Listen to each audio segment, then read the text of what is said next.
Iniciando hoje a Open House SEHT Engenharia, eu trago aqui comigo o Dr. Ronaldo Emer, especialista então em Direito dos Negócios, eu vou colar, tá, Ronaldo?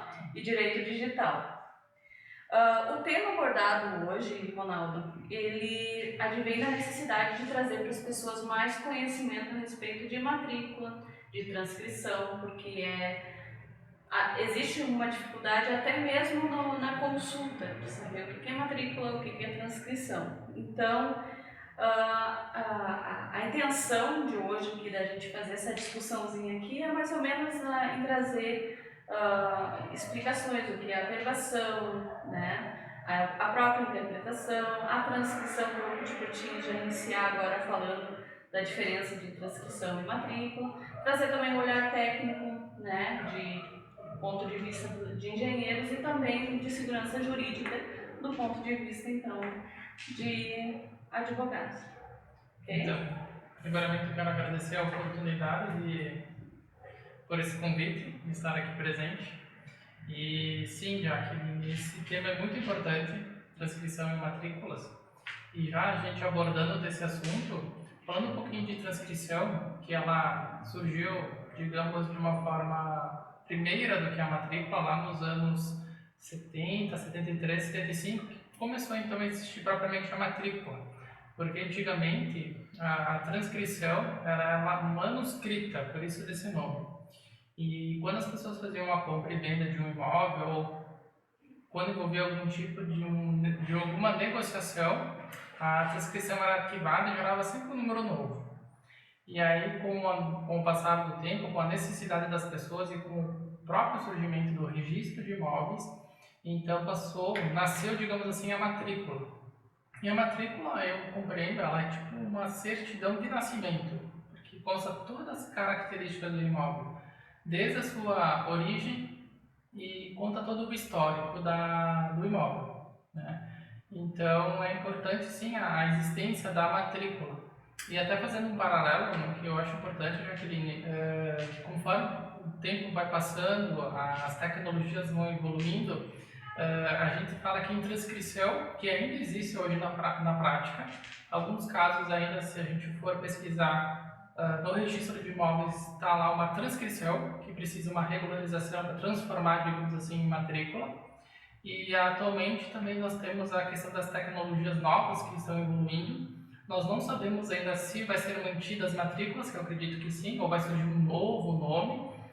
Também envolvendo a parte da tecnologia blockchain, né, para o mercado imobiliário, e que envolve a parte de tokenização de imóveis. Então esse assunto é para um próximo podcast, né? Com certeza é um assunto que vai ser abordado, que é de extrema relevância para o direito digital e para a parte dos demais profissionais, como engenheiros, arquitetos, registros de imóveis, também envolvendo os órgãos públicos. Inclusive entrando nessa parte de transcrição ainda, né, Ronaldo? A transcrição, por ela ter essa característica de cada atualização, ela cancelar a anterior e abrir uma nova transcrição, ela traz uma dificuldade na rastreabilidade do próprio imóvel, né? No caso, por exemplo, na necessidade de quando você trabalha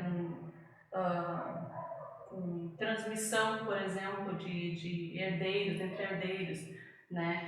Muitas vezes há essa dificuldade de imóveis muito antigos e porque por ser a própria transcrição, agora eu até quase me confundi, mas a própria transcrição ela faz o repasse apenas de pessoas, ela não traz características estruturais ou características físicas do imóvel, né? Ou se ela traz, ela é muito antiga, né? Ela não tem essa atualização. Então ela é um imóvel que ele é totalmente nu, né? Se tu for pegar ele na prática, ele não existe daquela maneira como está transcrito, né? Por isso a necessidade de fazer a transcrição passar para uma matrícula. Exatamente, e aí com isso vai trazer uma segurança jurídica também para o interessado, para o próprio proprietário, porque vai permitir com que ele possa fazer um investimento com esse imóvel, ou se ele mesmo residir, for a residência dele, estar regularizado. Então é muito importante sim fazer essa regularização se hoje a pessoa tem uma transcrição, digamos assim, no papel, o aconselhável é se transformar em matrícula e atualizar, né, com a questão a própria medição, essa parte toda técnica, né, Jaqueline, que precisa e envolve outros profissionais, né, topógrafo. Exato. Porque essa parte tanto a transcrição quanto a própria matrícula, né, Ronaldo?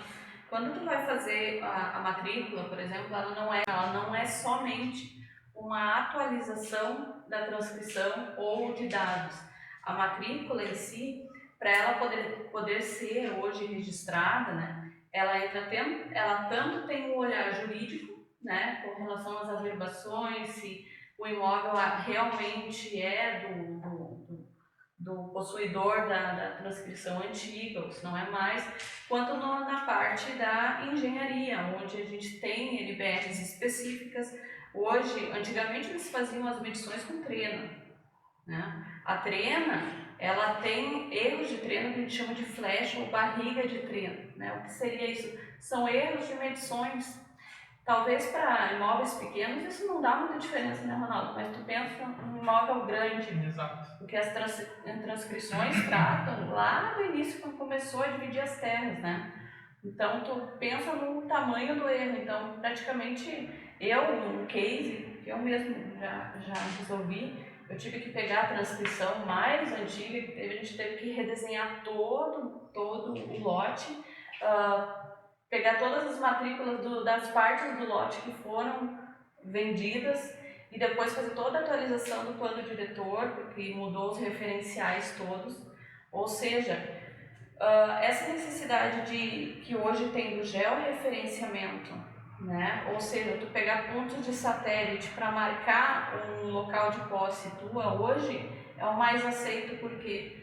Porque ele não usa um ponto de referência, a Trena ela usa um ponto de referência, né? Tu precisa desse ponto de referência. O georreferenciamento tu não precisa.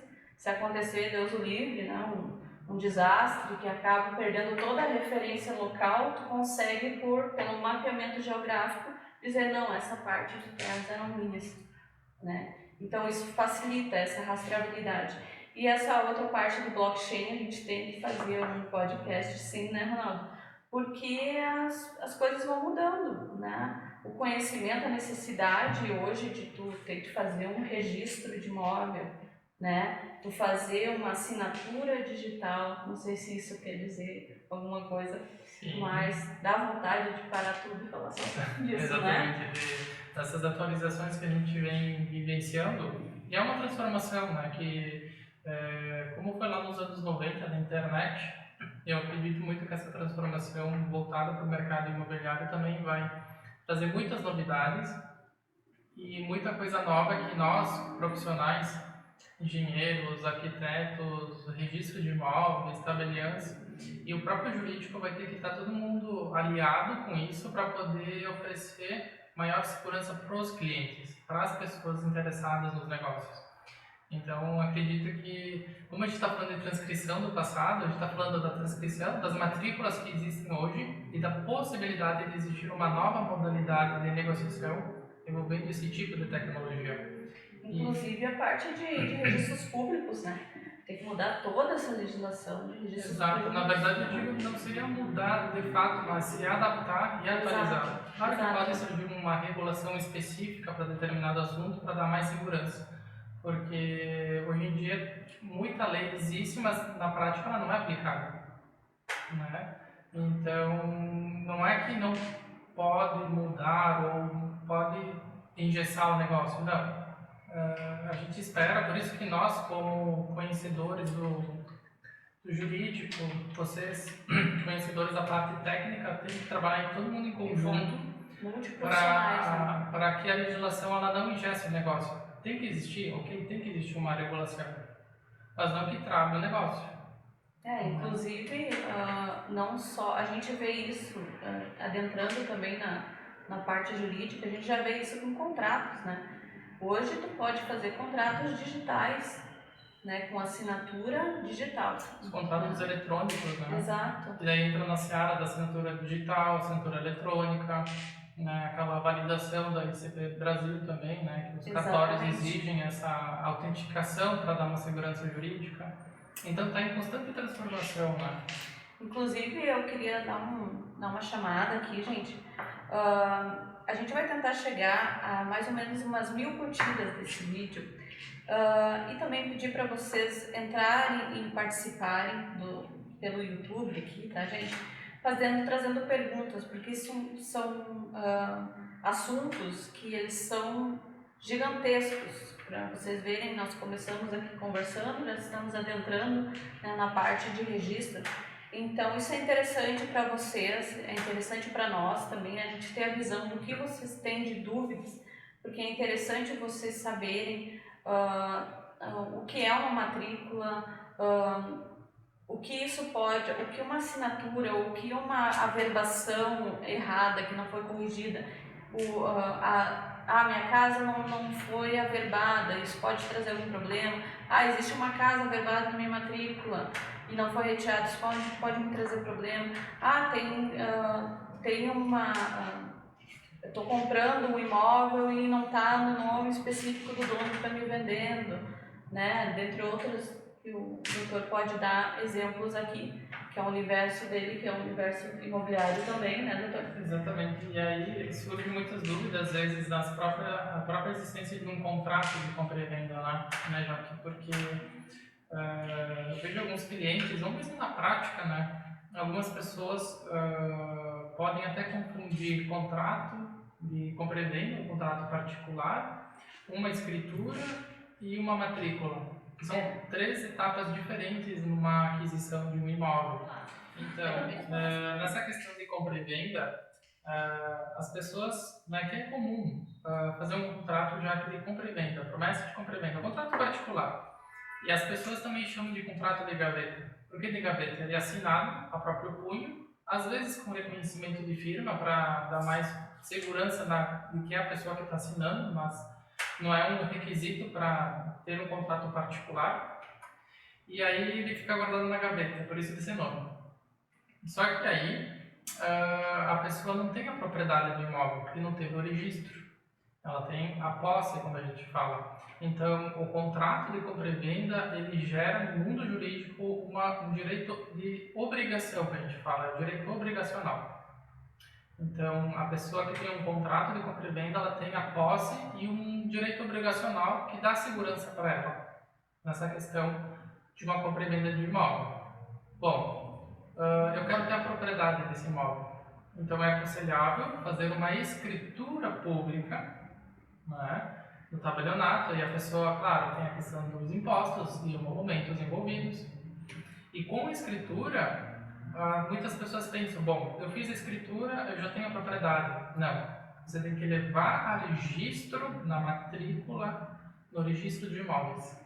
Inclusive o Código Civil, né, que tem no seu artigo 12, 27, tem até anotado aqui, né, que os direitos reais sobre o imóvel constituído ou transmitido entre vigor só se dá pelo registro de fato, ou seja, pela matrícula. Exatamente, até aquela velha frase que nós conhecemos, né? Quem não registra não é dono. Essa frase ela continua existindo até hoje, né? E de fato ela tem fundamento na questão da diferenciação entre posse e propriedade. Porque você pode ter a posse do imóvel, estar residindo, estar usufruindo, usando do imóvel, mas não tem a propriedade. Então, para ter a propriedade, você precisa fazer a escritura pública e depois levar no registro da comarca, do local do imóvel, para fazer, então, ter esse direito de propriedade. Inclusive, eu vou abordar agora um case, só de adendo, né? Eu tive na verdade, foi durante um laudo que nós tivemos, que nós fomos contratados para fazer, e nós tivemos a possibilidade, né, de ver uma coisa bem surreal, que é bem dentro disso que nós estamos fazendo, dessa necessidade de vocês também conseguirem entender a necessidade de saber ler a matrícula que vocês têm na mão, tá? Nós tínhamos um imóvel que estava registrado no nome de alguém, Só que como a matrícula não era atualizada, gente, como a matrícula não era atualizada, não tinha distância correta, o proprietário acabou morando por anos na propriedade do segundo. Então esse primeiro fez construções em cima e o segundo também. Então, em via de regra, eles tinham a posse, né, do imóvel, mas eles não tinham a propriedade do imóvel. Aí vocês pensam na bagunça jurídica para resolver um problema desse, porque já tinha passado de 5, de 10 anos, de 20, de 30, de 40, isso já entra na música peão, né? Sim, é uma modalidade, digamos, para retificar, regularizar imóveis. Porque entrando nesse assunto, já que é importante, porque não basta apenas ter um contrato de compra e venda, uma escritura e uma matrícula. Tem que ver se esse imóvel está regular. Obviamente que quando você faz uma escritura e leva a registro no registro de imóveis, geralmente o imóvel está regular. Justamente as pessoas têm que buscar registrar a propriedade para regularizar o que tem por trás. Inclusive hoje, para te regularizar, os 3 órgãos têm que estar ok, né? O código de propriedade, que no caso seria representado pelo registro de imóveis, a prefeitura e a Receita Federal. Exatamente. Os 3, senão não registram. E quando for imóvel rural, tem a questão do INCRA e do ITR, que daí é outro cenário, eu digo que não menos importante, mas também é necessário fazer essa busca, muitas vezes precisa até de autorização do INCRA, em alguns casos, ou buscar um técnico, um agrônomo também, muitas vezes, né, já que nessa parte técnica que você entende, que às vezes uma área rural também ela está irregular. Exato. Ainda mais porque áreas rurais, geralmente não, porque até hoje acontece, tem muitos locais que ainda vendem fração ideal de área rural. Exato, né? e que a gente sabe que o mínimo é 2 hectares, né, na questão rural, exceto se for uma REURB, né, destinado para finalidade urbana, que daí não precisa observar os 2 hectares, né, já. Ou quando for uma questão envolvendo herança ou uso capião, que daí também precisa observar os 2 hectares, mas depende muito de cada caso concreto. Mas aí a gente chega naquele cenário que a gente até se questiona, né, quais seriam já que essas consequências de não regularizar o imóvel. No meu entendimento, são várias consequências que vão desde o financeiro, né, a questão envolvendo também a questão da própria tempo e economia que as pessoas vão demorar para regularizar esse imóvel. Exato. Porque uma pesquisa que os órgãos estão fazendo, essa pesquisa, se não me engano, é 2019, 2020, que 50% dos imóveis no Brasil estão irregulares hoje. É verdade. Até mesmo os imóveis de órgãos públicos. Né? Hoje existe uma parte dentro das prefeituras que são só para fazer regularização dos próprios imóveis e eles mesmo assim eles têm muita dor de cabeça. Uma parte abordando aqui dessa parte dos imóveis, que é uma baita de uma dor de cabeça, é a tal do crime contra a economia popular, né, Ronaldo? Pois é. Porque o que acontece? Mas eu não quero gasto, eu vou regularizar o meu imóvel só depois que eu vender. Essa é o entendimento popular, né? Só depois que eu vender. Tudo bem? A gente entende por causa do custo. Ou quando acontece algo na família, um falecimento, por exemplo, Exato. que surge de uma necessidade. Porque até então, o imóvel está lá bonitinho, parado, mas as pessoas têm que saber entender que tudo por trás vai trazer mais prejuízo no futuro se não regularizar esse imóvel. Seja para algum inventário, seja para uma compra e venda, seja para uma locação também. Inclusive, entrando nessa parte dos imóveis, nessa parte mais de venda, que eles resolvem só pós-venda fazer, o crime contra a economia popular ele entra justamente nessa parte. Por quê? Porque hoje, se tu vai vender um imóvel, a base de cálculo para o teu imóvel, para a tua venda, né, para o teu contrato de compra e venda, é o quê? É a metragem quadrada. A metragem quadrada, ela se dá do levantamento das tuas divisas, certo? Tudo bem. Só que o que acontece? Hoje, o levantamento das tuas divisas, se tu passar, dependendo do tamanho, né? Dependendo do tamanho também, dependendo do tamanho do imóvel, né? Tu acaba perdendo área ou ganhando área. Né? Ah, mas como ele invadiu, o meu vizinho que invadiu, a prefeitura que invadiu, o que acontece? Como toda a matrícula tem um ponto de referência, tá? Como a gente vive numa sociedade, né, gente? E a gente tem a chamada plano diretor, o chamado plano diretor das cidades, que por necessidade tem que mudar anualmente, né mesmo? Por que isso? Porque ele tem que reestruturar muita coisa ao longo do aumento de densidade populacional, né? Então eles acabam alagando ruas por causa do sistema de tráfego, né? Ele acaba tendo que aumentar a demanda pluvial, então ele precisa de espaço. Então a gente tem que a gente fala, que é agora me fugiu a palavra, gente, mas a gente tem um entendimento nos planos diretores de que uma área contada a partir do meio-fio, tá? É uma área de recuo. Essa área de recuo, ela serve para quê? Para futuros projetos de ampliação de ruas, de aumento de demanda pluvial, isso é muito normal. Só que o que acontece? Se você tem uma matrícula que não tem um ponto de referência, né? Ela vai aumentando esse tamanho de esquina, ele vai obrigar, o plano diretor vai obrigar a ter um tamanho mínimo desculpa que me fugiu agora a palavra, mas de passeio público, tá? E esse passeio público, ele vai adentrar o teu terreno. Por que eu tenho que atualizar a minha matrícula constantemente? Para te poder ter a área real, né? E em alguns casos, né?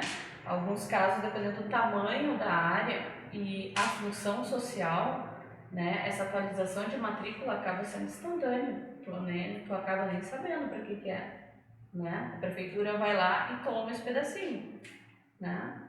Muitas vezes com aviso, outras vezes, como é um valor muito pequeno, né, uma metragem muito pequena, já se tem um entendimento, né, que é um uso social, então não tem nem questionamento, né? E aí acaba refletindo na própria questão do imposto, né, do IPTU. Exato. Também muito é importante não vou dizer uma consequência, mas é um reflexo, né? Exatamente, porque tu vai acabar continuando pagando em cima de 1.000 metros quadrados, enquanto isso tu tem 940, né? Ou às vezes menos ainda. Aí tu pensa, tu tá vendendo um terreno o Ronaldo tá vendendo um terreno para mim, já que ele me cobrou mil reais pelo teu terreno, tá bem barato, né? Esse terreno. R$ 1.000, 240 metros quadrados. Daí a Jaqueline vai lá e disse assim, tá bom, vou lá e passo a treino. E eu paguei o Ronaldo já. Só que eu precisei fazer uma casa.